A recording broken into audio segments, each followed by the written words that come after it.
So, welcome. My name is Peter Dupont. I'm the co-chair of this 14th Asia Clean Energy Forum. And how are people feeling today? How's it going? Okay? Woo! Okay. So, we are now officially 51% of the way through the week. Feels good to get over that threshold.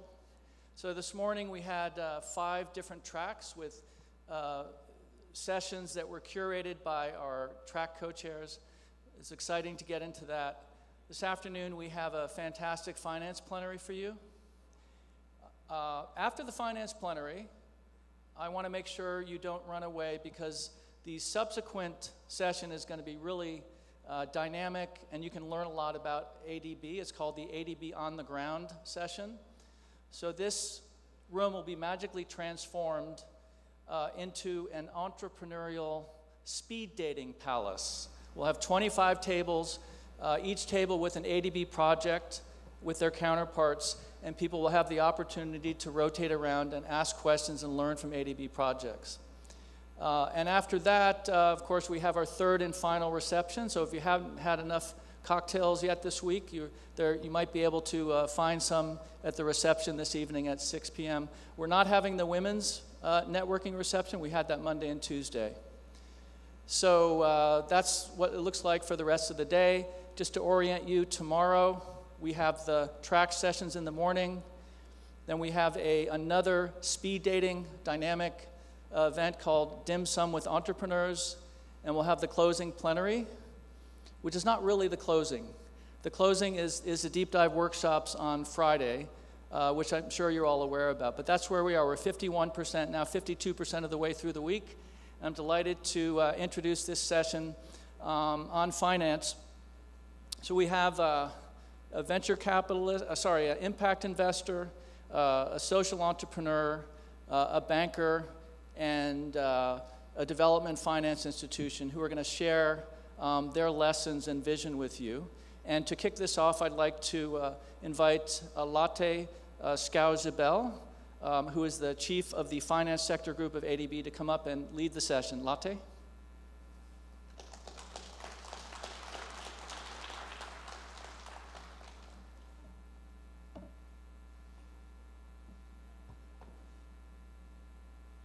Good afternoon and welcome to this session.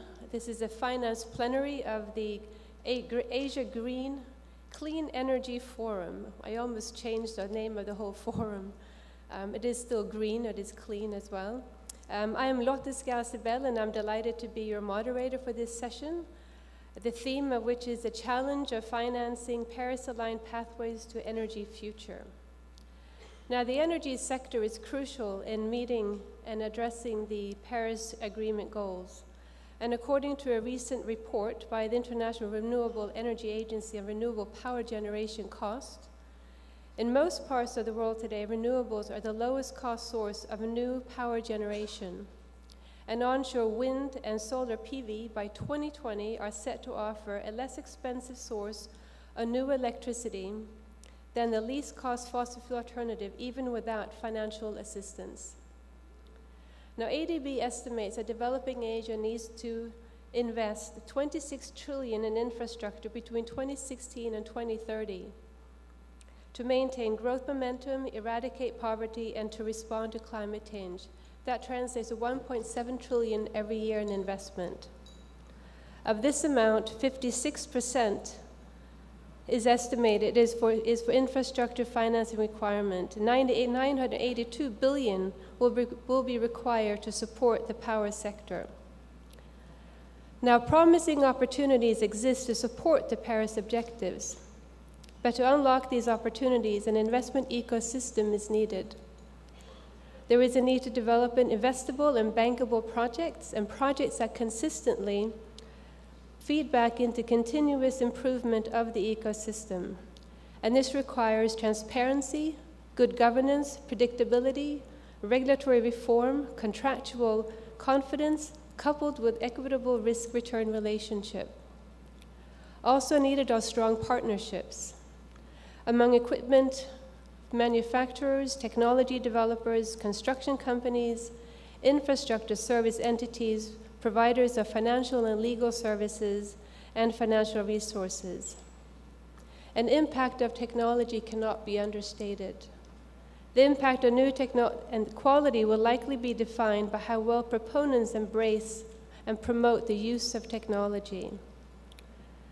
Now, ADB is actively supporting the Paris objectives. ADB's new strategy 2030 mandates that at least 75% of the number of ADB's committed projects will support climate change mitigation and adaptation, with climate finance from its own resourcing reaching 80 billion by 2030. Now, to provide financing and support the Paris-aligned pathways to energy future, ADB provides financing products that support both the public and the private sectors.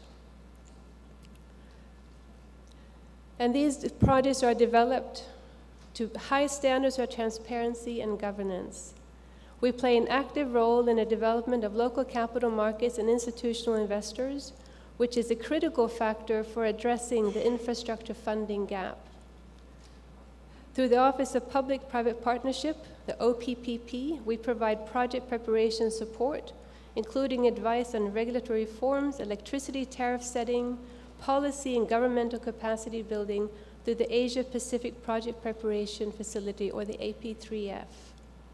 Now, together with OPPP's advisory services and AP3F, this forms the foundation for structuring bankable projects. AP3F also operates alongside a web-based source project preparation platform, which imports best-in-practice standards for preparing infrastructure projects. Now, SOURCE is a platform for which ADB is a key proponent and a continual supporter. AP3F also provides project monitoring support during implementation. And ADB's private sector operations is a key source of financial innovation for ADB to pioneer, and a pioneer for developing regional financial markets. We also support blended finance activities which promote the delivery of bankable projects capable of supporting private sector investment. Now, I will stop here because we have a panel of very interesting speakers here today. And I'm delighted to introduce this very excellent panel, which will address this theme of financing Paris-aligned pathways to the energy future challenge from slightly different perspectives. And I will start by introducing Vineet Rai of impact investment firm Avishkar, and he's here today. He will deliver some introductory remarks. Now, in 2001, Vineet and his wife Swati, they pooled their savings together and they established a company called Avishkar, and they were trying to see if business can play a role in impacting lives of the people from lower strata, and how to use capital and talent to influence business. Today, Avishkar Group manages assets close to 1 billion and have a workforce of close to 4,000 staff across Southeast Asia, Asia, and East Africa. And while Vineet is speaking, I hope that you all in the audience would jot down your questions so that you can ask these in the panel and the Q&A that will follow the panel discussion. So allow me to introduce Vineet Rai. Thank you.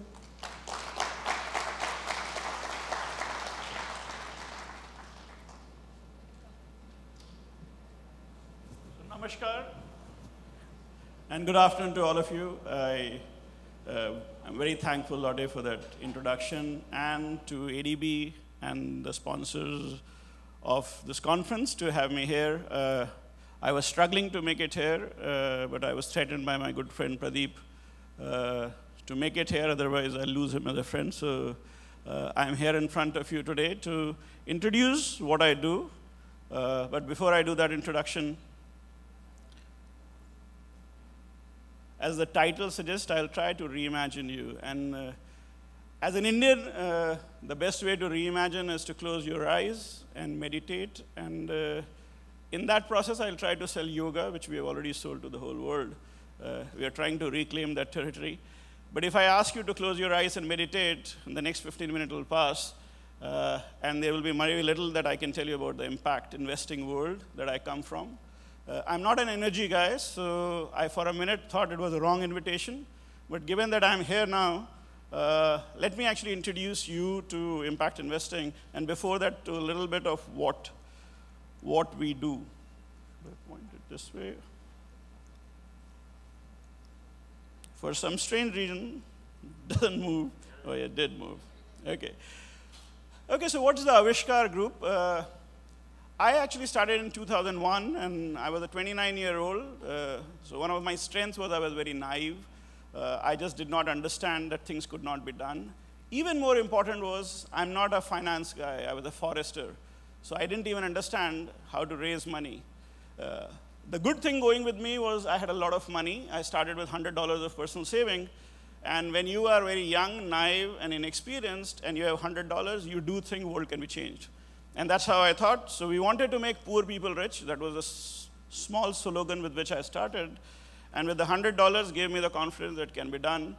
And so we started building something where I was told that one way to influence the world is to businesses make people rich. And if you want to make poor people rich, they should do business. And so in my naive thought process, I thought I would help figure out what business is. And then people told me business comprises of money, because money gives you ownership. And then there are professionals who run businesses. And if you can actually, therefore, bring money and talent, you would be able to create businesses that will work with poor people and make them rich. So that was my second part. And once I figured this out, over a period of time, we have actually built a complex ecosystem of structures called Avishkar Capital, which is roughly equity investing that we do in creating businesses, roughly $400 million. And then Avishkar Credit, which comprises of multiple institutions that we operate that provide credit from everything from $100 to up to $2 million. And then Avishkar Services, where we try to build ecosystems and use technology to reach out as far as possible. All in all, what we are trying to do is, in the last 18 years, pioneer the idea of impact investing, not only in India, but now in Southeast Asia and Africa.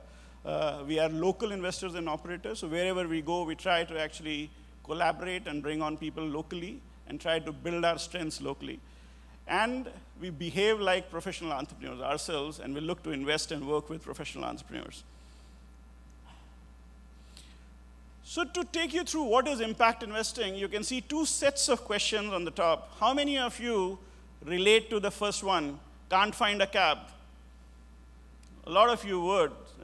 Now, can't find a cab means, and if I ask you different parts of the world, Uber would be actually a pretty simple example, but Grab, Ola, wherever you are, you will give me an example. An entrepreneur couldn't find a cab and therefore actually created a company, a very personal influence towards what you are doing. Where do I find a budget hotel to stay? I'm sure most of you know where to look for. But a few years back, it was difficult to find that. Now, this is what normal entrepreneurship is all about. A person finds a challenge and therefore converts that problem into a business. But then, if you look on the other side, the green problems, which are actually should be in red, how can farmers in earnings be improved? I think all of us actually worry about it. But how many of the room actually has farmers who are farming? I'm 100% sure. Okay. Jim is actually one of those rare ones. But it is a difficult question to solve for people who actually worry about it but have never done it. It's a problem that we are all aware of, but it's a problem that's not related to us. And that's actually what happens when you're dealing with complex social problems. Can finance be inclusive? Of course, all of us actually want finance to be inclusive, but we are not the people who are suffering from the challenge of finance. So it's very difficult for us to actually align to that thought process. We will create a bureaucracy for every solution that we will come up with. We'll make it more difficult for people to be inclusive. And then, if you actually look at waste, the problem of waste, any part of the world you travel to, you will see significant amount of waste. Everybody is trying to solve that problem, but again, it is not individual's problem. It is society's problem, and therefore, it is very difficult to solve. We all believe the government will solve it. I think impact investing is probably a thought process which has a formal definition which talks about, do you have intent to solve a problem and make an impact? But given that you and I don't know each other's intent, and it is such a secretive activity happening in your mind, there is no machine that can figure it out, I have come up with this idea that if you are solving a complex social problem, which is very difficult to solve, and therefore does not create any direct incentives for you, then it becomes an impact investing problem. And the bigger the problem, the bigger the chance you might be able to create significant value for yourself and the society while solving it. And impact and returns both are outcomes. And that's really what impact investing is. Has impact investing been around? Has it made an impact? Well, if you look for last 10, 15, 20 years, impact investing has actually been around and has made some seriously disruptive changes. I'll take you through one example, which most people in this room would know. In 2001, when I started, microfinance in India was a $15 million industry. Microfinance was not new. It has existed. People knew about microfinance. The whole of India was $15 million. And while my statistic up there talks about a $13 billion outreach, actually microfinance today in India is roughly around $30 billion. So it's an industry that actually has really built itself on the banking capacity of a very poor woman. Millions and millions of women actually transact using this capital and has created value. That means India's 5th largest bank, Bandhan Bank, is effectively nothing but a microfinance institution. And it is India's 5th largest bank, founded just in 2007. That's the power that you can actually deliver. Something that was in 2001, 2, and 3 was just known as a charitable activity has generated more returns in India than any other sector. And that's really the power that impact investing. And who went in creating microfinance as a sector? Not the idea of microfinance, but scaling microfinance and institutionalizing it. It was the impact investors like us who went in, put in small amounts of capital, helped entrepreneurs to scale business, and then attracted a lot of mainstream capital, which created the big success story of microfinance. The problem in waste. This problem, almost all developing and developed countries have faced this problem in one way or the other. This problem is very complex. It's an external social problem, difficult to solve. And you will be surprised that most of us are still trying to call it landfill, while what we are doing is building Mount Everest outside every city of ours. I'm sure this is a problem you must be facing in Manila and Philippines, but if you come to India, every large city of us have a big mountain outside, which is getting bigger and larger. How do you solve this? And do you solve this through a business model, or do you convince your municipality to spend a lot of money in finding a place to hide this? I think this is where we actually tried to solve this problem. And I'll take you through this story largely to convince you that small amounts of capital with a lot of entrepreneurial energy can make a difference. In 2013, we came across 2 young entrepreneurs who was very ethically working with rag pickers to actually solve the problem of waste. What they were trying to do was work with rag pickers, get valuable waste out of these mounds, and then try to recycle them. We gave them $500,000, and what they did was the easier part, bought a lot of waste. Given that it's very easy to convert money into waste and very difficult to convert waste into money, what we had was hundreds of tons of waste out of that $500,000, and a fire incident happened, and the entire $500,000 became half a kg of waste. Given that they were doing 50 kgs per day at that point of time, and I realized that if we have to really solve this problem, we have to instigate the entrepreneurs to think big. So we gave them 20 days to go back and see if they can move from 50 kgs per day to 100 tons per day of waste recycling. It pushed the entrepreneurs to rethink and reimagine, and they came back with a solution. However, that solution, 1, was esoteric. It looked very good on the paper, and B, needed $2 million. So after burning $500,000 of my own capital, we invested $2 more million. The outcome today, and this is all 5 years, 4.5 years since the time the fire happened, the company today does 400 tons per day and may go to 4,000 tons per day in next 12 to 18 months. Just to give you a thumb rule, 100 tons delivers you $15 million of revenue, 11% EBITDA, and 8% profit after tax. 6% PAT, actually, after tax. So this is a very profitable venture, can be done at huge scale. And we, in India, are operating in just 2 cities at this point of time at 400 tons. Just to give you an idea, India actually produces 4 million tons per day. We are talking about 4 million tons of dry waste per day. Now, that's the kind of size you're talking about. This could actually be far more valuable than Uber, but it's very difficult for people to get excited and solve this problem. Problem in agriculture, there are hundreds of problems in agriculture. Farmers are committing suicide. They are struggling to make money. How do you do it? We picked up one of the problems in this space. How do you actually deliver inputs to the farmers right in their back doorsteps? To do that, you and I can actually go to Amazon, buy a product, gets delivered at our doorstep. It is very difficult to do so, more so for farmers who are facing what you call a black t-shirt problem. When the rain comes in India, all the farmers are buying all the same inputs at the same time, which means it's impossible to store that near the villages. Farmers need to be delivered something which is in time and has to be delivered of the right quality. That's what we try to solve. A company called AgroStar, which specializes in delivering what the farmer needs at their doorstep. It's not a great idea, but it is an idea that will be India's first agri-tech unicorn. So this is not something which is path-breaking. Despite not being path-breaking, this would be India's first agri-tech unicorn. It will tell you how important it is to instigate people to think differently. I will take you through something which is not my strength. So how do you actually use the same power of impact investing to reimagine something in energy renewable space? Now again, I'll repeat myself, this is not my strength, so we have randomly picked some examples to just show you which I thought were new and different. India is trying to actually have a plan to produce 100 gigawatt of solar energy, which effectively would mean, just to give a thumb rule, 5 acres for 1 gigawatt. You're talking about a very large number. We are already at 28 gigawatts, so 24 more gigawatt of, by 2021, I think we are trying to have another 24 gigawatt, around 150,000 acres, 150,000 acres of land. And a land-scarce country like India cannot afford to have so much land which is really not being used to produce anything else.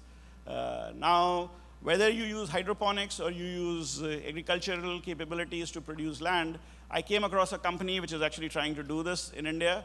I think it is a pioneering effort, but it could actually be something that could be invested, not only create value from the land that is there, solve the problem, and at the same time, create livelihoods and income. We in India are actually really faced with this challenge of burning of crop residue. If you go to Punjab part, and if any of you have visited Delhi, we are suffering, seriously suffering, when the crop residue is being burnt out. And this is a big problem that needs to be solved. Part of the problem is not just that you have to actually find liquid fuel out of agri residue, but how to do it in 15 days, because they would burn it if you are not going to actually take out those millions of tons of agri residue waste in a short time. So the problem is a far complex one than it seems, and converting it into liquid gold is actually just one part of the problem. It's a complex challenge, but it's a challenge probably where impact investing can play a role. And finally, air quality issues, whether you actually want to solve it in any way possible, you can have the best masks, or you can actually use different kinds of other interventions to make a difference. But these are areas of challenges, these are complex, and what you require is high-risk capital with ingenious thought process to come up with a solution. This is what impact investing can do, and this is why you require impact investing, whether you are in renewable energy, agriculture, waste, water, sanitation, health, and education. And this brings me to the closure and my last slide. And this brings to the question of why do we need to reimagine? I think in 2015, the stakeholders of ADB and the stakeholder of United Nations, all the governments of the world signed an agreement and called it Sustainable Development Goals. They are forcing us to reimagine a world that none of us, since the Homo sapiens started walking the earth, have imagined. A world without hunger, without poverty, without inequity. We have never seen a world in our lifetimes, and now the governments have actually come together to make a very audacious plan. How do you achieve it within 10, 11 years from today, 2030? You cannot actually reach this plan by doing the same things again and again. We have already lost 4 years, and we have 11 years to go.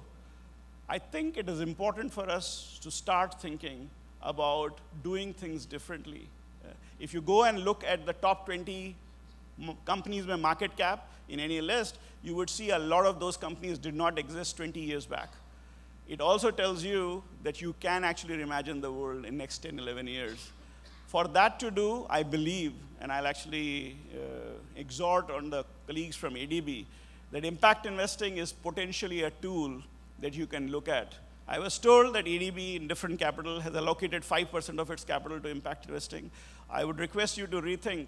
If you want to change the world, 5% of your capital is not going to make a difference, like 2% of CSR is not going to change the world. If 95 and 98% of your capital is not going to work towards changing the world, I don't think so. We will have the outcomes that we look for. 2030 has to be reimagined, and if you have to reimagine your strategies so that we can all align well. Thank you. Vinit, thank you very much, and I'd like to ask you to please stay up on the stage, Vinit, and you can have a seat and get comfortable. And I would like to take this opportunity to invite the rest of the panel. Please allow me to invite Jim Ayala, CEO and founder of Hybrid Social Solutions, Unju Park Mink, Chief Advisor and Head of Sustainable Energy Finance at Banco de Oro here in the Philippines, and Mike Barrow, who is Director General of Private Sector Operations Department here at ADB. And what we will be doing now, while I find my seat, is that Jim, Unju, and Mike will be presenting about 4 or 5 minutes, 5 minutes max. I'm going to be very strict and start throwing things at you if you go above. And so a 5-minute presentation for each one, and to explain what they do and what their company is doing. So I'd like to first start with Jim to invite you up. Thank you. Thank you, Lotte.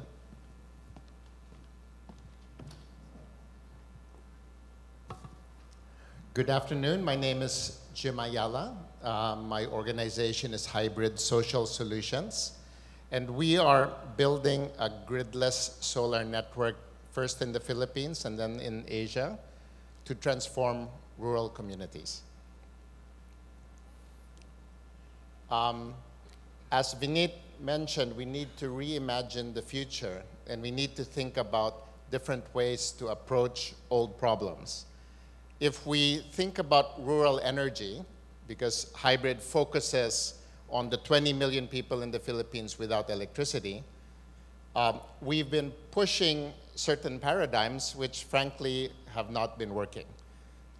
First of all, in terms of reaching these very remote villages, and of course in a place like the Philippines, but also other countries in Southeast Asia, we've got islands, we've got mountains, we've got volcanoes. The terrain and the geography is very hard. And so just continuing to push on a grid solution is very difficult, especially when you're relying on government actors or people's organizations. So there are 40,000 villages still without electricity, and yet we keep trying to push the grid. And when we do get there, we are on a carbon trajectory that's going the wrong direction. Generally, these small grids are powered by either diesel or bunker fuel. And so the kind of energy we're using is the wrong kind. And in general, in our country, coal is going bigger and renewable share is going down. So we're going on an alarming trajectory. So we need a different paradigm, and this is what we've tried to imagine. And it was an imagination 8 years ago, but now it's actually more and more reality. But we need a lot of help. There's a lot of people that are involved. And so the vision on the left is we're trying to build a gridless solar network.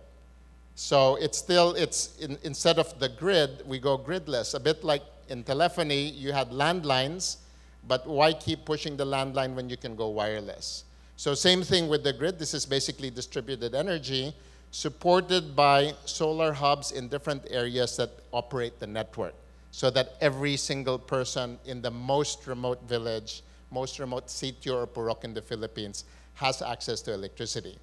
So the network components that we put together are, number one, technology. So the idea is that everyone will have their own solar power plant, and these are gridless. They are not connected to any grid, but these power plants are designed for rural use. So it's not just the power, but it's super efficient applications. So for example, we have farmers with rambutan or lanzones. Lanzones are fruits, And their big problem was it was getting eaten by fruit bats who come at night. And so they started using our products to spot the bats and drive them away, increasing their harvest by 30 to 40%, right? Or we have fishermen using our fishing lights, and they've been increasing their catch 5 times. So these are specific for them. Now, how do these people get this equipment in the very remote villages? What's been quite challenging and what we had to do was to build last mile value chains. And these are value chains where in a very remote village, a person now has access, we market the products to them. They're able to make a loan to get the product. The products can be installed. The users have to be trained. 90% of the time when there's a problem with the product, it's because the user basically killed the battery, right? And so therefore you need to be able to service it. So building a last mile value chain in 40,000 villages is the challenge. And so for that to happen, we need locally located solar hubs, which are essentially building and operating these last mile value chains. And we can't do that all by ourselves. And so the fourth component is we then partner with people with existing rural networks. These would be microfinance institutions. In the Philippines, pawn shops are everywhere. So we partner with pawn shops, of course, farmer and fisherman cooperatives. And so when we approach them, they're already doing what they're normally doing. And so we approach them and say, hey, why don't we work together to enable your clients to have access to energy? And so we create programs that enable them to do that. And then from there, we need to replicate those programs across their networks, which is tens of thousands of branches. So this is what we put together. Results have been quite good on the SDGs.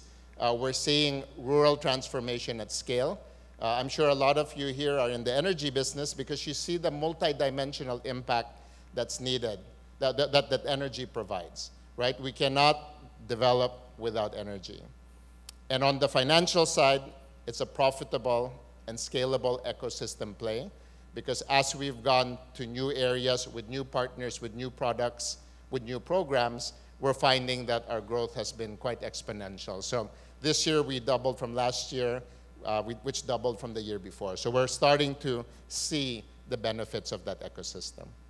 So that's a bit of an introduction of what I do, and we'll discuss it later. Thank you very much. Thank you very much, Jim, for that great presentation. So I'd now like to invite Unju Parkming to deliver her remarks.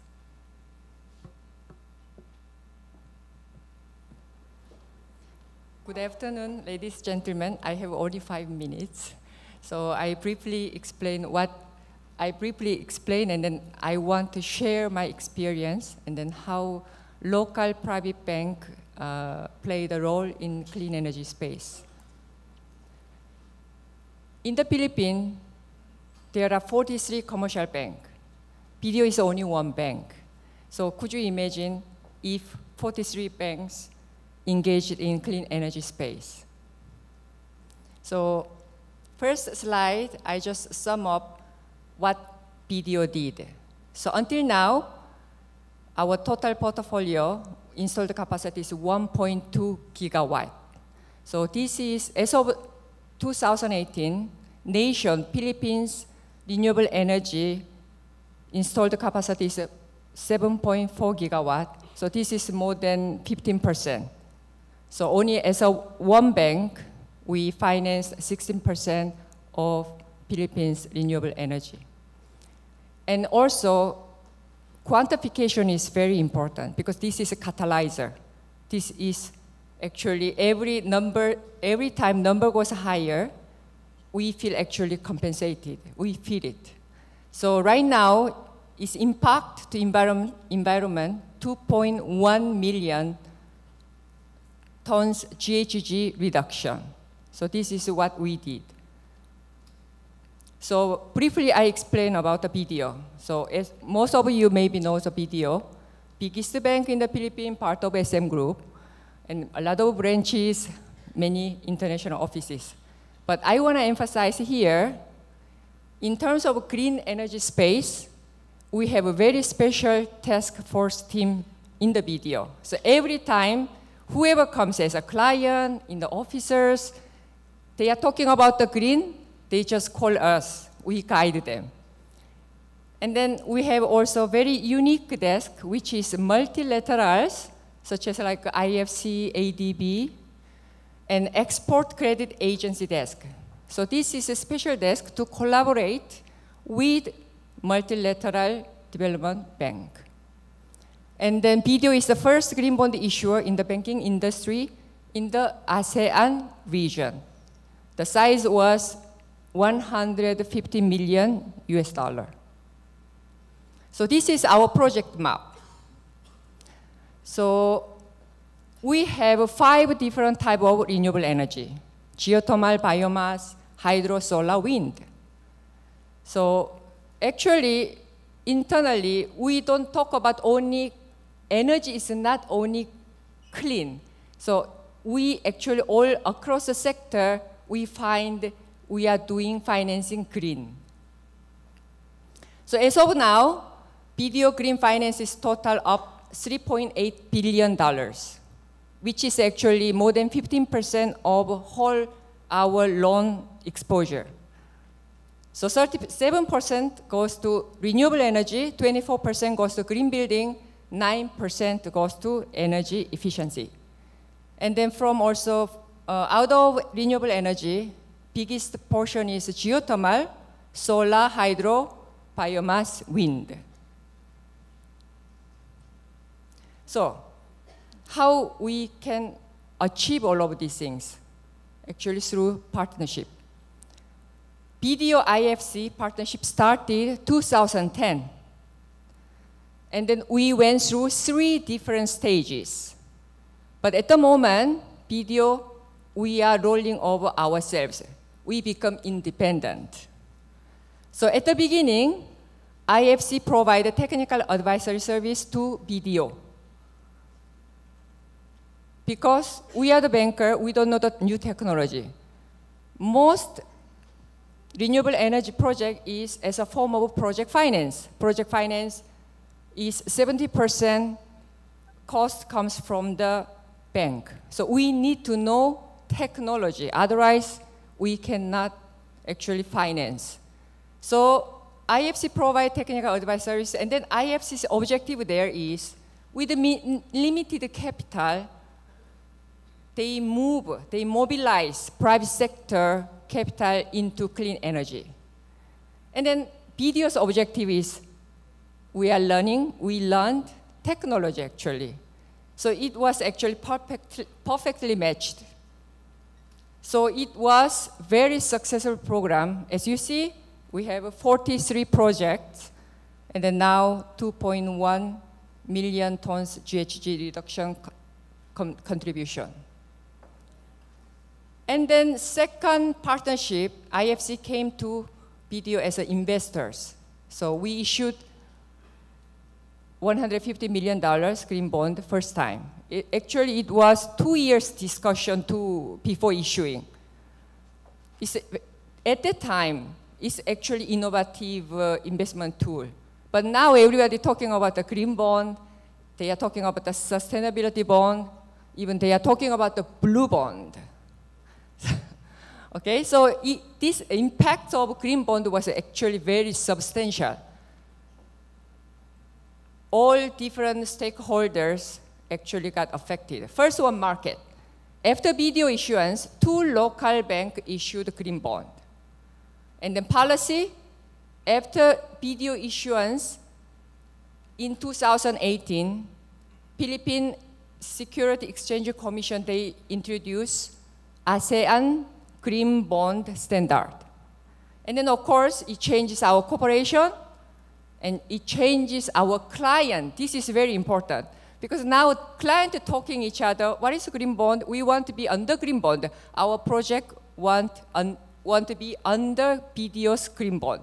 So now maybe we have a pressure from our client to issue another bond. And then also it affects multilaterals. So we actually provide easier access to approach local bank. So this is BDO's sustainability strategy here. We start from 2010. Before the green bond issuance, actually it was very slow, tedious, hard effort, difficult, but it becomes solid foundation to issue the green bond. And then this green bond issuance changed the market, changed the mentality, changed the people actually. So after that, BDO started the ESG integration. What is that? It's important. We are talking about the clean energy, but we should talk about also non-sustainable energy. Most of you understand what is non-sustainable energy, right? So we give actual hard time to them. We give more requirement, more risk assessment. So at the end, they have a hard time to get financed. So we are forward more to green energy rather than non-sustainable energy. After that, BDO this year, last April, BDO published the sustainability report.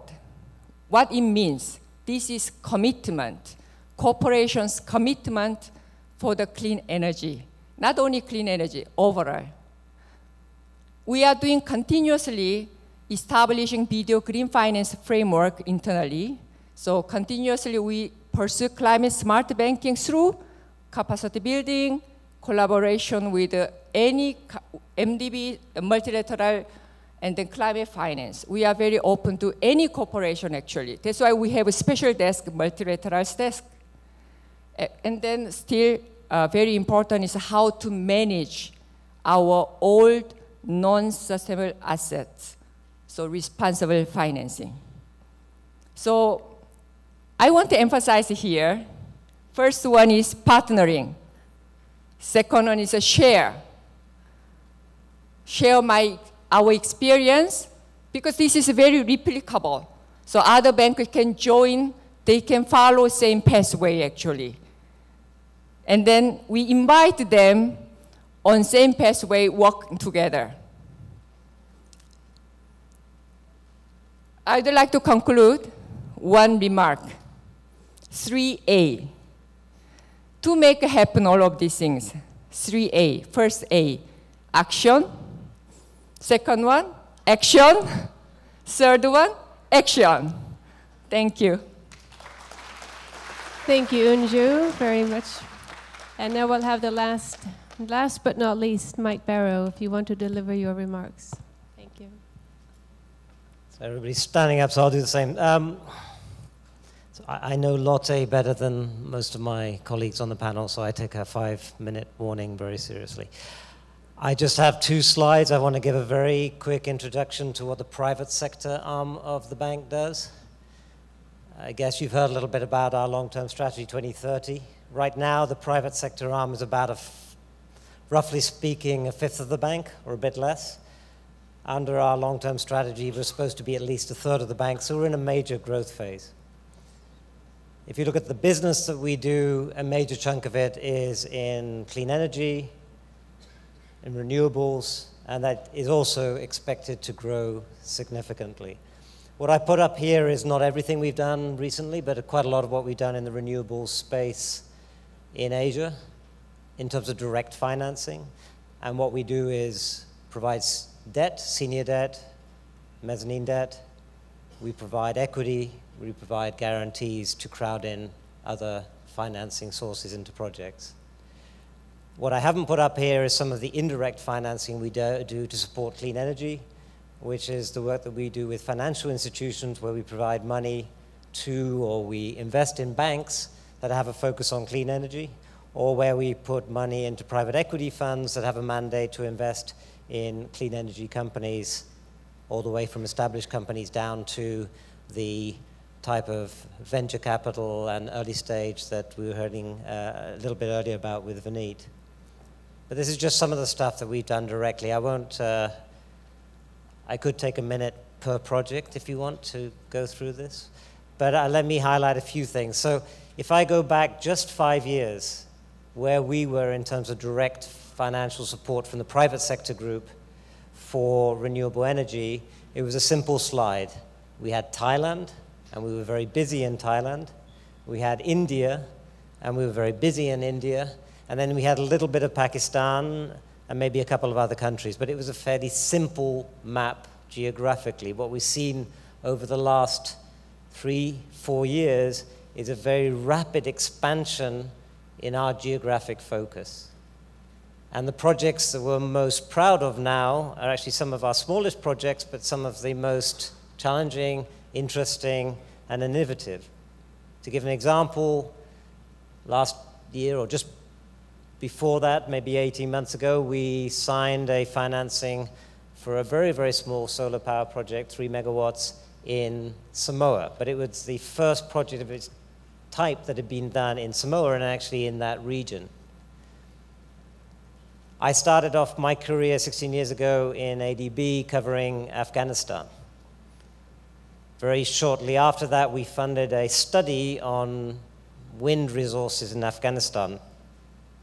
Unfortunately, that then sat on the shelf and we didn't do anything more because we faced a few challenges in getting a project done. I did some other stuff on the telecom side, and we found, interestingly, that for telecoms in Afghanistan, it was one of the places, it was a very early adopter of solar power panels for telecom towers, because the cost of getting diesel and the logistical difficulties of getting diesel across to the generators of telecom towers was very real.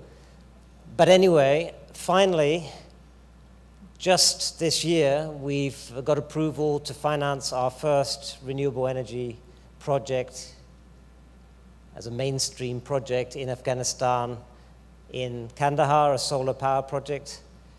So that kind of takes you across the breadth from east to west of Asia, the spread of renewable energy projects that have been structured for the private sector, with private sector financing, pure private sector financing, where we're coming in, we're a part, we're a catalyst to allow these projects to happen. And it's not just those two extremes. I was recently in Mongolia signing our first solar power project. We've just done one in Kazakhstan, wind and solar. We are doing projects in places like Cambodia, Vietnam, and far beyond that. And it's not just solar, it is wind, geothermal in the Philippines, geothermal in Indonesia, biomass, waste to energy, and so on and so forth, across the map. So it's becoming fairly extensive across technologies, across all of our instruments, and across geographies. I need the clicker, sorry, for the last slide. You're soon going to be penalized. Who did it? Somebody has the clicker. Oh, you need the clicker. Sorry. Okay, sorry. So just last slide, last minute, because I'm getting the warning flag. In Fiji, we had our annual meeting in Fiji last month, and I was very happy to announce a new program that we have just put together jointly with our colleagues from the public sector department covering the Pacific. And this is not a project. There will be projects coming up, but this is a program to try and take away some of the barriers to interest and to financing for renewables in the entire Pacific region. And one of the big barriers is that there are interested investors. The rationale for having renewables in a lot of these Pacific islands is extremely strong, but these projects are going to be selling to state power utilities that are not known entities for banks. They're entering into long-term offtake contracts, long-term purchase contracts for the power, but they have no track record, they're not known. And so what we are providing through a couple of instruments is a backstop and a support for the offtake obligations that governments are going to be making, so that the investors and the financiers can concentrate on the commercial risks and concentrate on the construction and other risks that they are comfortable with, and we take away the risk over the long term that the government will or will not pay for that power. And we do it through a liquidity facility and through a guarantee facility. Just announced, it's happening. My team is on the ground right now looking at our first cross-finger project that we're going to do under this scheme in Tonga. There's another one coming up in Fiji quite soon, hopefully. So this is real, it's happening, and this is what we'd like to do more of, not just putting our money directly into projects, not just getting others to come along and put that money alongside us, but using our instruments, not even necessarily much of our own money, but to make others, make the real investors, the real private sector comfortable in coming in and doing the heavy lifting and making these projects happen. So just a little bit of what we've done recently. Happy to talk about some of our financing a bit more after that. Thanks.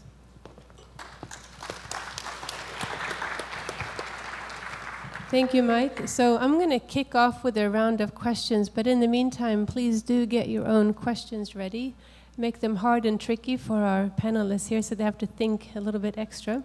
So I'm going to start with Vineet, and you really have a fascinating history and background. We chatted a little bit about it earlier. So you've really gone from really nothing to developing a business with no capital, no real knowledge, and you have developed something huge that has impact, and it is really changing the lives of people, and not just India, but in many other countries as well. But I'm sure there are also lots of challenges on the way, and pain points, and mistakes made. So what are some of these key lessons that you've learned on that? When I started, I actually was very passionate about the idea of impact. And it took me 5 years to realize that if you want to make a difference in the lives of poor people, you don't need to be necessarily poor yourself. There are two answers to it. One, poor people don't really look up to you if you are yourself poor. And if they want to be rich, you need to actually find a way of how rich people operate. So I was a very passionate guy. I wanted to create impactful business, and therefore I, by nature, was identifying entrepreneurs who were also very impact focused, and therefore less focused on business. And both of us, which I call as good people trying to help the poor, was a disaster. 5 years. It took me 2005 to realize that.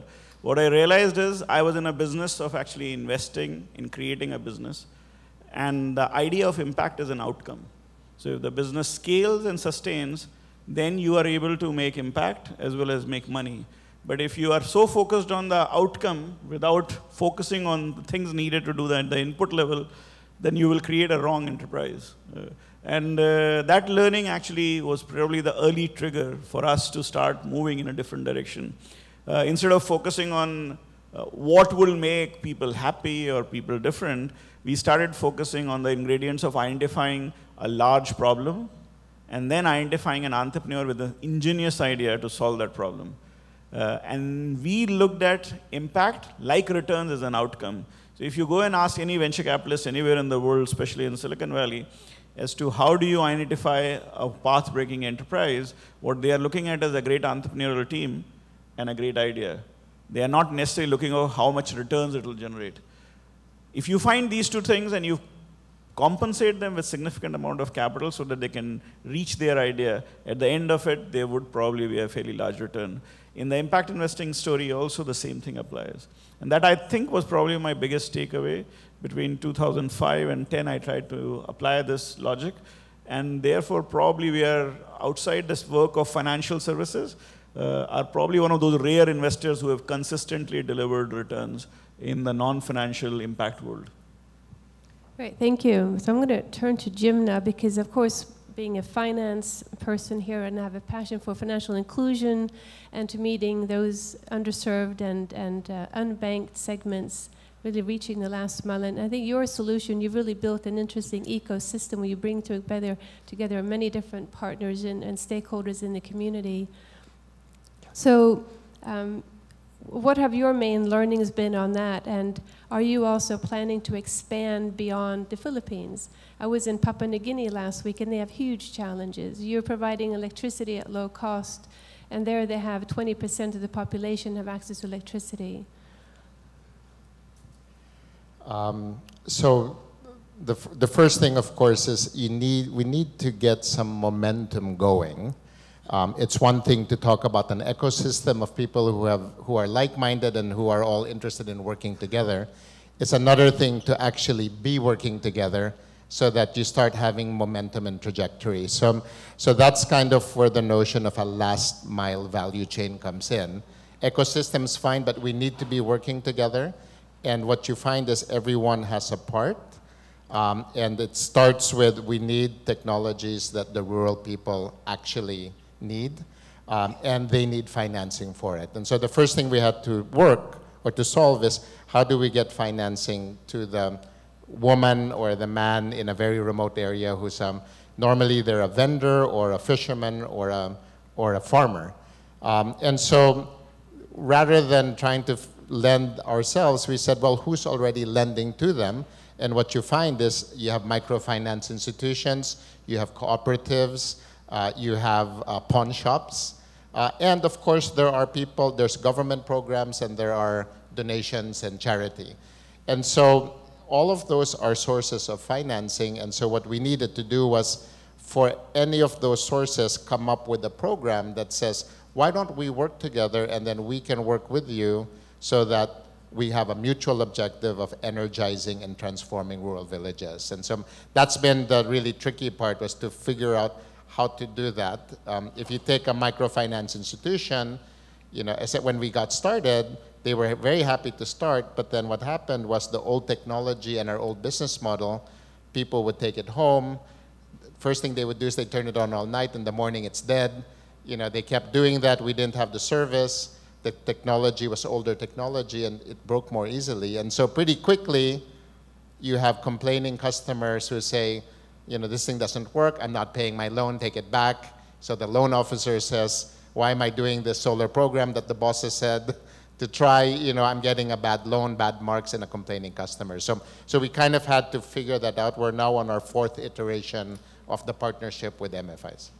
And just another quick question on that. So if I'm a woman living in a remote area in the Philippines and I have a sari-sari store, how do I get access to your products? Do I go to any bank and borrow money, then go to a store somewhere and buy the product? Or how do I access your product? So that's an interesting question, and that's why the value chain comes in. First of all, they can't find the product. We have to literally go and demo to them. When we demo to them, they say, great, but you know, how do I afford this? So we need to arrange the loan. So we've arranged about 70,000 loans, but tapping into our microfinance or our cooperative partners. And then after that, we have to actually install it and train them on how to use it. Great, thank you. So we're kind of moving along the value chain here as well. So now we're going to Unji, who represents a large bank, and they just issued a green bond. It was the first in the Philippines, the first in the region actually, and it was in collaboration with the IFC. Now this was issued in US dollars. So what are you planning to also issue a green bond in local currency? Okay. For the external funding, there is always currency issue. So best one is actually we get the funding in local currency because power generation in income in local currency. So that is the best way. And then actually it was last 5-6 years our homework to solve it because most external funding source is in dollar. And then our disbursement is actually in local peso. So how do we do? This one aligned with actually Forex compliance. So the best way is external funding comes with a portfolio investment. So for example, that's why we solved actually this issue, currency issue, with the green bond. That's why we could issue in US dollar. So we can fund in dollar, but we digest internally, we disperse in local pesos actually. So, but if relending facility, so for example, this is a sort of credit facility, there is always currency issue. Still homework because it cost is getting higher when we do currency swap. So actually it's shoulder to the client is not desirable. So we found a way actually with the green bond. So any type of green bond, any currency is actually possible. Great, thank you. So we've gone from the impact investors, social investors to the bank, and now we go to Michael, kind of represents everything. He's from development, private sector. And so So listening to this, to all these presentations now, and all the work that we've done in, for example, Thailand, India, and Pakistan of renewable energy, and what are we getting right? What are we getting wrong? How can we do better? And especially when we're moving into challenging markets like Afghanistan and frontier and small island economies like Samoa. So what can we do better? So when we're in markets like India and Thailand and the Philippines, where we've also done renewables, and a few other markets that are up on my map, in a way, the job for us is much simpler. Now, of course, we were coming in with new technologies and new structures, and we were taking the financing market a little bit beyond where it had been. But you have a very liquid, a very sophisticated local financing market to work with. The challenge that we have going beyond those well-banked markets is finding partners, very honestly. And that's when we have to be much more imaginative in what we do. If we go into those well-banked markets, a little bit of money from us can provide the incentive and the catalyst for similar money just to flow in from the rest of the market. If we go to a Samoa, or if we go to an Afghanistan, we go to Cambodia, or many of the other markets on my map, that money is not there. It's not there locally for long-term lending. It doesn't naturally flow. It's not familiar with renewables and climate change type financing. So we need to do something a bit more than just provide a lump of our own money that brings the other money with it. We have to take away some of the core risk. So I'm often asked, it's kind of one of the traditional questions, is the problem in this market whether we have enough projects or whether we have enough money to finance the projects? Actually, the simple answer is always, well, it's a lack of projects and the money's there. It's not that simple. The money is there, but it doesn't like what it sees. It's very shy. Money is shy. Banking money is shy. Institutional investor money is very conservative and extremely shy. And unless you create something that looks pretty, that money is going to be quite hesitant in coming. And so what we need to do as development banks and as the ADB is to, it's not a very nice way of putting it, but to prettify a lot of these projects by taking away some of the indigestible risks that we are paid and have the appetite to take, the performance risk, as I mentioned, by the government, or some of the surrounding wider sovereign risks associated with projects, the unfathomable risks, and allow the private sector then to concentrate on the risks they are comfortable taking, the technology risk, the commercial, can we build it, can we run it, can we operate it over time type of risk. So that's, I guess, one of the core things that we need to do. And also, and this comes to what Unju was saying as well, the market for financing of infrastructure and of renewables infrastructure in Asia has been very, very simple to date. It has been about developer equity and then commercial banks providing money. Unlike other parts of the world where actually a lot of the heavy lifting is done by institutional investors, by the pension funds, by the insurance companies, that money hasn't really come into Asia yet. And how do we mobilize? And doing green bonds, but also doing project bonds is another way of widening the pool of money. But again, that's, if we talk about commercial bank money being generally quite shy, institutional investor money is much, much, much shyer, and they needs a lot of work to get them comfortable and to take away the risks that they cannot digest. Again, that's part of the role, and we are doing that. We are helping to, for example, in the Philippines, we helped to structure a project bond for geothermal assets here. That's an easier market, but we're looking at doing that beyond as well. Great, thank you. So I'm very conscious of time. We have about 10 minutes. I would like to open the floor to questions from the audience. And we have a question right here.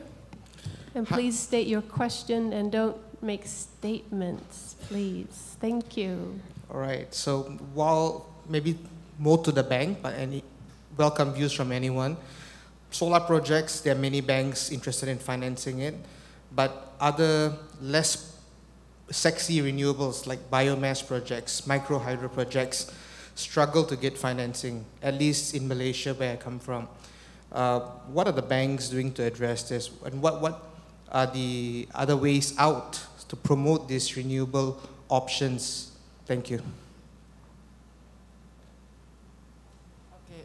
In video, actually, our major portfolio composed of biomass project. Because the Philippines is agricultural country, so it has lots of fuel supply already there. So most important is approver, top management should know this technology. So actually biomass is already, we practice financing a lot. We have 13 projects in the Philippines. Actually, under FIT, feed-in tariff, as many of you know about this system, BDO is financing more than 58% of project under FIT. So we are very open for the developer for biomass and solar as well. Because solar was actually very difficult homework only 2 years back, but now it's a different story. Because solar capex was very fluctuating, decreasing very drastically. So actually bank was very cautious to jump in. But now 80%, almost 80% capex down and then stabilized, I think. And then market perception is changing because of solar. Now we are talking about even merchant price. Before it was impossible. We are talking about always PPA, FIT, feed-in tariff, right? But now they are talking about the merchant price. That level, up to that down level, we reached that. So we are very hopeful to finance more active in solar, actually. Solar and biomass. So we have one question here, and then we have a question over there, and then one over there. You go. Good afternoon, everyone. My name is Marlon Apanyada from Alotro Partners. This question is addressed to the bankers. In the context of emerging markets and going more macro, from the bank's perspective, what is the best approach to accelerate the low carbon transformation?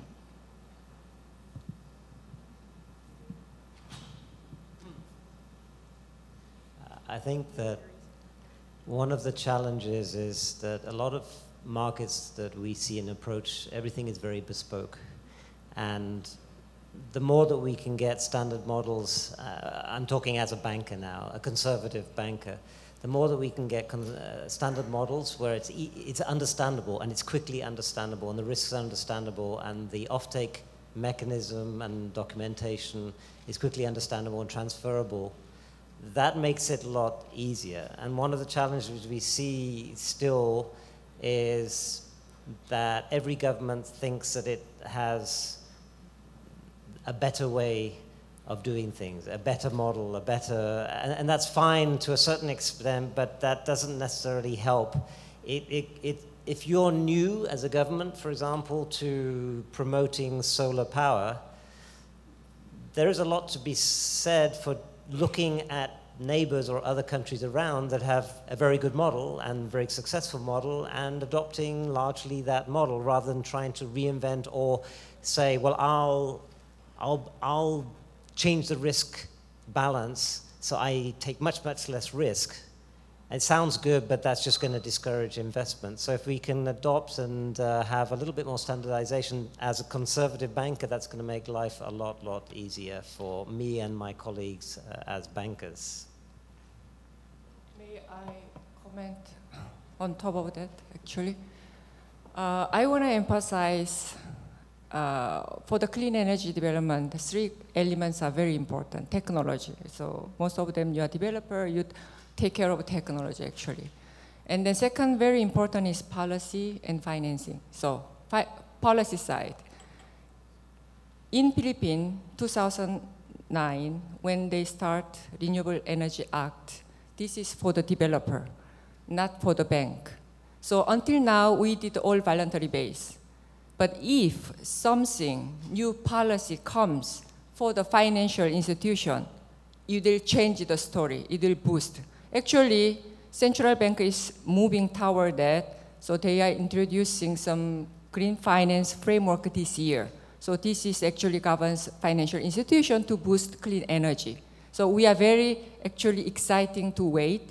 So in terms of compliance and something like something credit, something benefit, we don't know, but something is coming up. So this is a catalyzer, actually, very important catalyzer. Second one, financing side. So we did all this voluntary base. And then, so for example, I don't want video, but video has a successful story. So we share with other small bank, bring in them, show the model, business model, how it works to bring it out. With the limited capital resources, how can we approach all of this project? Sharing. I think that is very important also for the acceleration. Thank you. Okay, so we have a question over here. Hi there, thank you very much. My name's Sonia Dunlop from climate change think tank E3G, and I have a question for the ADB, for Lotte and Michael Barrow on the panel. And obviously this session is about financing Paris-aligned pathways to the energy future, and the ADB has committed to aligning its operations and its lending to the Paris Agreement goals of 1.5 degrees and 2 degrees. And I was just wondering, what do you think that means in practice for the ADB's work, and how close do you think the ADB is to reaching that goal?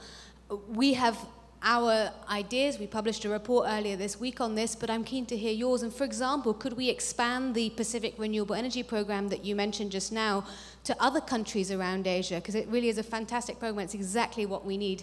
Thank you very much.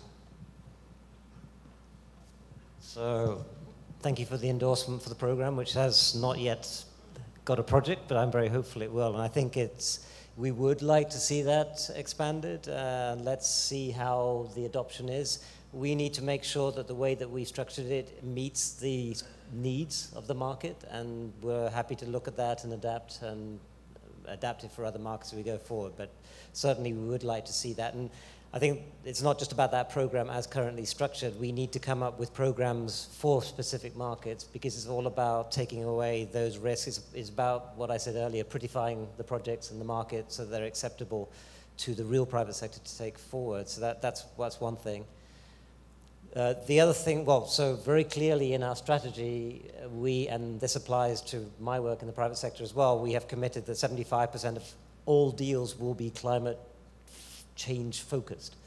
And so what we talk about here is renewable energy, and that's a very major part of it. I should emphasize that everything else we're doing, whether it's transportation, clean transport, whether it's agricultural projects that have climate angles to them, water, waste, and so on, there's a lot more beyond the renewables we're talking about that impacts on our alignment with the Paris principles and with the climate change goals that we all have. But it is about mainstreaming in everything we do, and it's mainstreaming, again, not just projects, but also when we work with financial institutions, what they're focusing on, what they're doing, the finance that we provide to them, where it's going, is it being used for the right purposes? The same when we work with private equity firms, what is their intent and where is that money going? So it's really a mindset where we mainstream and have that at the forefront of our thoughts in everything that we do as an intervention, infrastructure, financial institutions, or otherwise. Thank you, and we're really quickly running out of questions. We have one question in the back. I think there's a person behind you that actually was before, sorry. Hi, Alex Pereira with the World Resources Institute. And so I guess my comment, this is, financing Paris-aligned pathways. Countries are setting commitments, and the question is, for you guys on the entrepreneurial side or the banking side, whether money can go into clean energy projects at scale or entrepreneurial solutions can get scaled is going to depend a lot on what kind of policy environments exist in the country.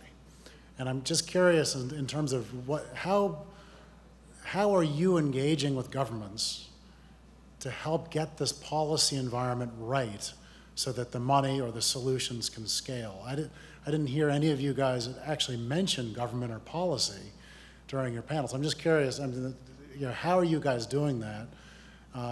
Because I think governments would like to hear a lot about what you're learning and what the examples of some of the market barriers are on the ground that they should be addressing.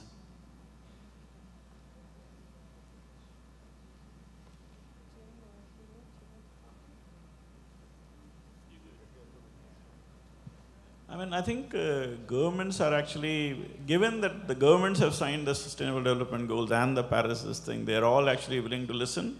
It depends on which institution has the capacity to engage at what level. I think so ADB might actually be engaging at a different level, and we might be engaging at a very different level. Yeah, we, on the entrepreneurial side, we're obviously the tail wagging the dog. And so we tend to be the type that get trampled by the elephants. And so we do work at the ground level very closely with local government units, but that's a long way from setting national policy. And what we find, frankly, is that a lot of the policy directions are actually very counterproductive. And so, as civil society, we have a number of organs where we try to engage in dialogue. But as social entrepreneurs with limited time and money, that dialogue, is usually, takes a long, long time, and it's not the best use of time. So we try to make do by working under the radar. And in fact, everything that I'm doing, I purposefully chosen to do everything in the unregulated part of the sector. That's why we go gridless. We're not using wires. The moment you use wires, you're under the regulated thing. Now, at some point, somebody's going to tax solar. So, actually, in the financial sector, we are actually continuously doing dialogue with the government, the central bank, and then all climate-related government agencies. So we try to develop together not only government policy going to the financial, not one way, it's a mutual way. We are continuously doing dialogue. That's why we are expecting something exciting announcement from the central bank this year, actually, in the Philippines.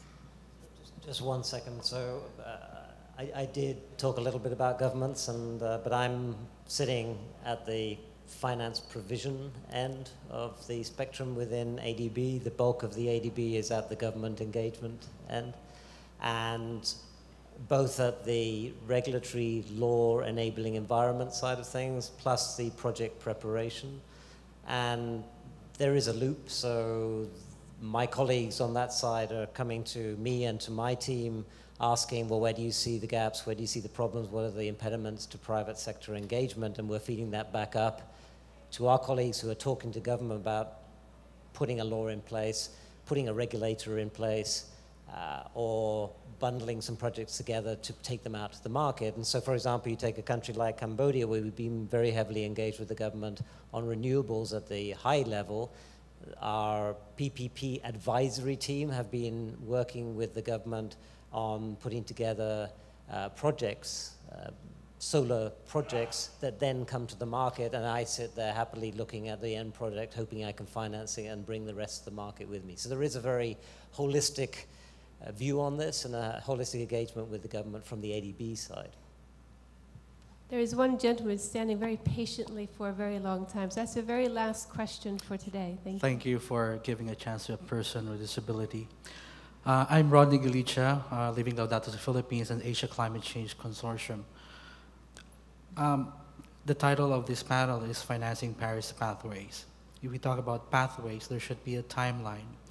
For BDO, for Yunju, for example, 50% of your energy portfolio or BDO is coal-fired power plants.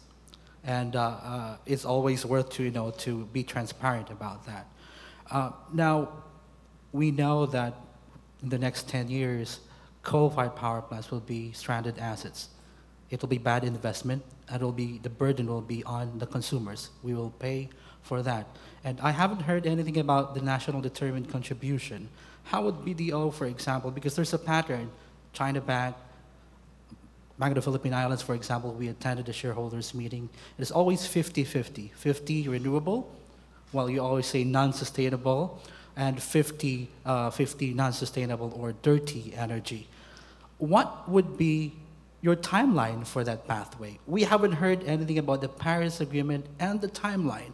If the Paris Agreement has a timeline of 2030, 2050, it is always good, and be assured by the financial institutions for us to be assured that what is your timeline, because time is running. We have a climate emergency. For the bank institutions, financial institutions, we need to know your timeline to embrace fully clean, sustainable energy for the future. Thank you. So, okay, Very short answer, yeah. Unji. Okay, it's not 50-50 actually. Okay, let's say we say more than double. However, we very emphasize, as I mentioned about environmental risk management. So we give a very hard time. We give very hard time. And then very difficult to finance by BDO actually. So we are not pursuing non-sustainable energy finance. So which means I cannot say coal plant, but we are not, this is, it's not from my message actually. We should be from my chairman, our top management. So, but I can say here today, we are giving very high stress to this stock account. So if we decide this is non-sustainable, we keep it, but highly we are managing, but we are not going that direction. So this is actually my answer. Thank you, Unji. So we're going to wrap up this session, and just one key takeaway from this session is that what Vinet mentioned in his last slide, namely that doing more of the same will not deliver the future. And ADB's strategy 2030 paves the way for ADB to also do things differently and more innovatively. So it's time for us to also reimagine the future. And a big hand of applause for the panel. Thank you very much.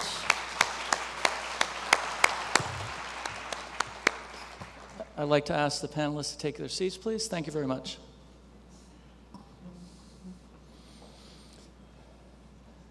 So the next gentleman I'm going to introduce, I met in 2006. And if they say that success has many fathers, ACEF has many fathers. I know a few of them aren't here, but I can guarantee that this man here is one of the fathers of ACEF. So I'd like to introduce Director General Woo Chung who runs the Sustainable Development and Climate Change Program, which is the owner of this event. And he's going to tell us the story behind ADB's gift to you, which is offsetting your travel-related emissions for coming here.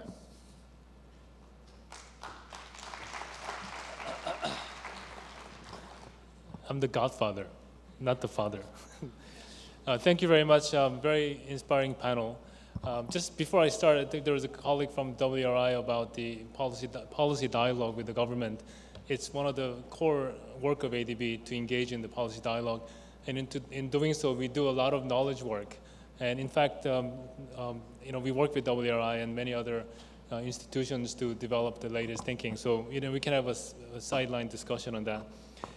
Speaking of going back to the history of 2006-05 when we started, around that time, our ACEF and our clean energy revolution in ADB kind of coincided and went in parallel.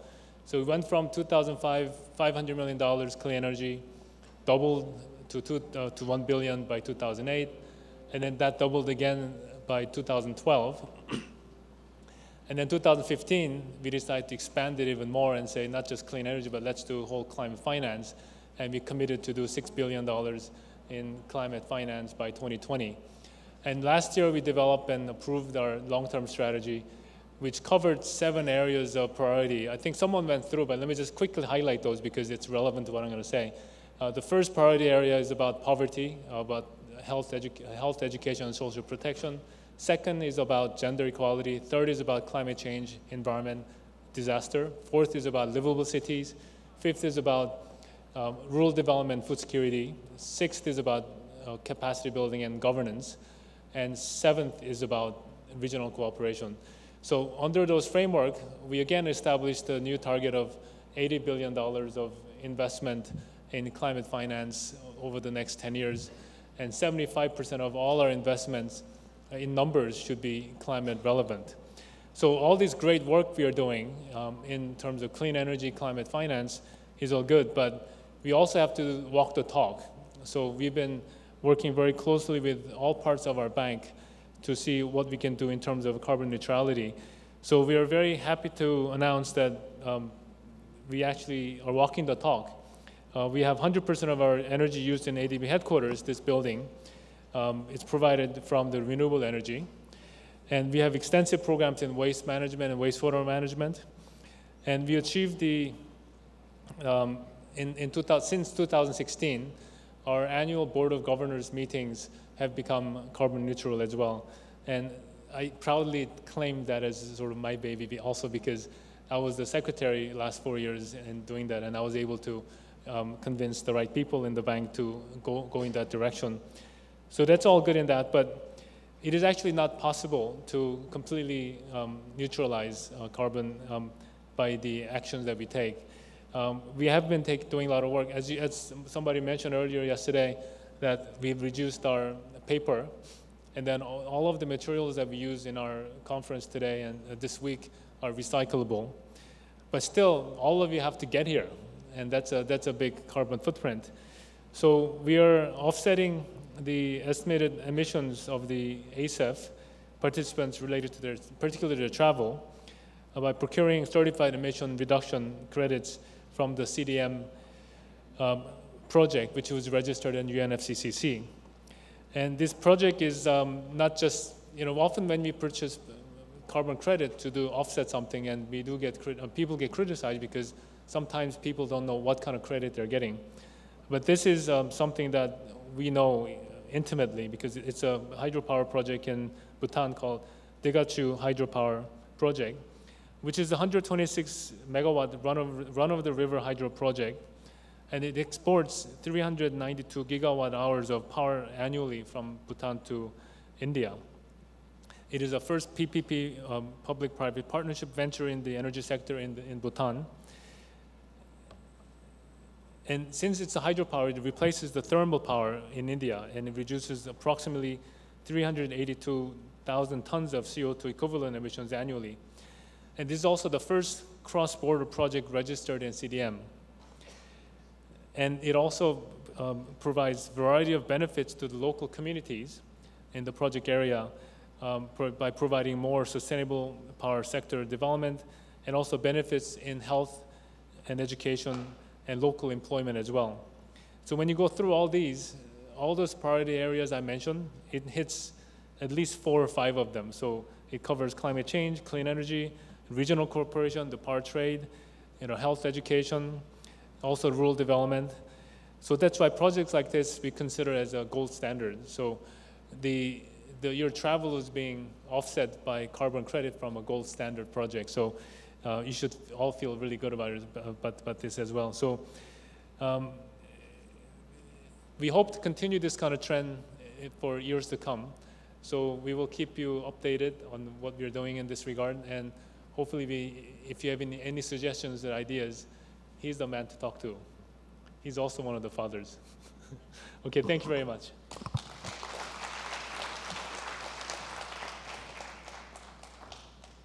Okay, with that, we conclude this session. I'd like to ask you to please file out fairly quickly because they have to redo this room to set up the 25 tables for the ADB projects. And please come back at 5 minutes after 4 for the ADB on the ground session. Thank you.